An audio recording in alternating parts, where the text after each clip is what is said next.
So you want to hear from customers? I mean, we've had a demonstration and it was all looking very glowing. I'm sure now there's going to be keyboard warriors or whatever going to hear it. But you want to hear those comments? No, absolutely. As you mentioned earlier about, was I pleased with you interviewing Mr. Murphy today? Of course I am, because Mr. Murphy's a customer.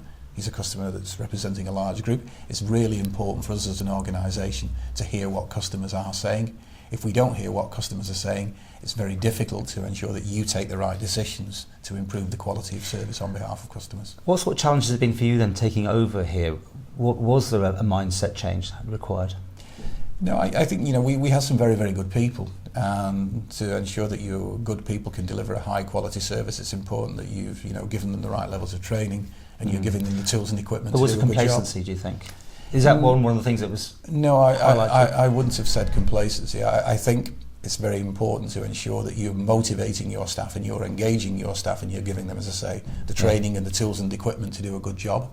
And I think some of those areas have been overlooked in the past. But being a monopoly, couldn't say whether it was because we were a monopoly. We're a service provider, and if you want your staff to deliver the very highest standards of customer service, you have to train them.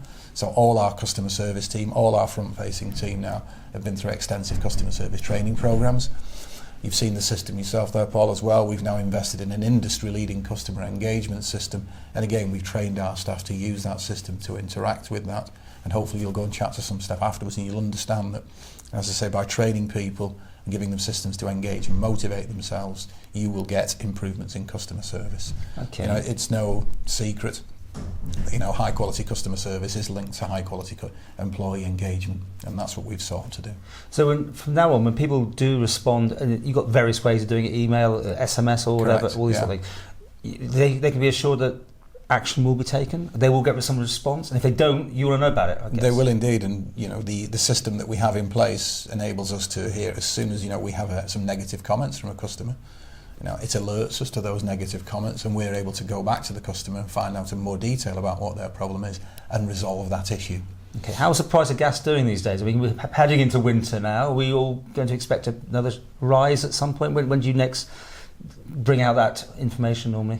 Well, we'll get to the end of the year, and we work within what's called the profit cap regulation. Is it 9.9 or 9.99 or 9.99? It was nominal. Okay, just 9.99%. We'll get to the end of the year, and we'll have a look at the end of this regulatory period, and we'll see where we are in terms of have we under recovered or have we over recovered, and then we'll make a decision on what is the world situation with gas? Sorry, how are we? Because world markets, you have to plan ahead, right? We do. Is it good or bad for the customer at the moment? No, it's a volatile situation at the moment, as I'm sure everyone will have appreciated with what's happened with the price of petrol. Yeah. The price of oil is usually a good proxy for what's happening with the price of natural gas. The two do tend to track, not completely as they did previously, but certainly they do tend to track. So we'll know it's gone up a lot, and now it's come back down again. So it's bouncing around at the moment. But you have to plan. I mean, how often can you put an increase in? Just once a year? Is that allowed, or whenever you want? Or? Since I've been here, we haven't had any changes in tariffs. Yeah. But prior to that, I think the tariffs moved up and down,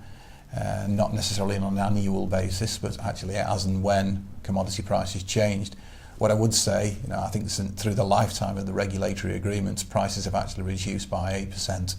So they're 8% lower in nominal terms than they were 4 years ago. And with the rest of your group, Jersey, Guernsey, how's the unfair on prices? Sorry, going slightly off target, but it's quite interesting, I think. The prices in the Channel Islands are more expensive. And the reason being, we're attached, we've got natural gas onto the Isle of Man. You've got the pipe, haven't you? We've got the pipe, and we've got an off-take from that, so we've got natural gas. Whereas in the Channel Islands, they're on LPG or LPG air, and we have to ship LPG onto the island. So the product's a bit more expensive, but also, of course, the cost of getting it there is more expensive. Obviously, a lot of people still think that this gas pipe's just passing the Isle of Man, and why is it not the same price as it would be elsewhere? I mean, there is an extra charge here, right, on the Isle of Man, would you say, for gas still? I mean, utilities. The product is the product. The challenge we have is we're not buying in the same level. We don't have the economies of scale in terms of purchasing, and we don't have the ability to react and purchase from the market on a daily basis as the larger companies do. We buy, and then we buy in a block, and then we buy in another block, so you're very much at the mercy of what the price is at that point in time, and that's just because of our size and scale. Thereafter there are other costs that we have to pay.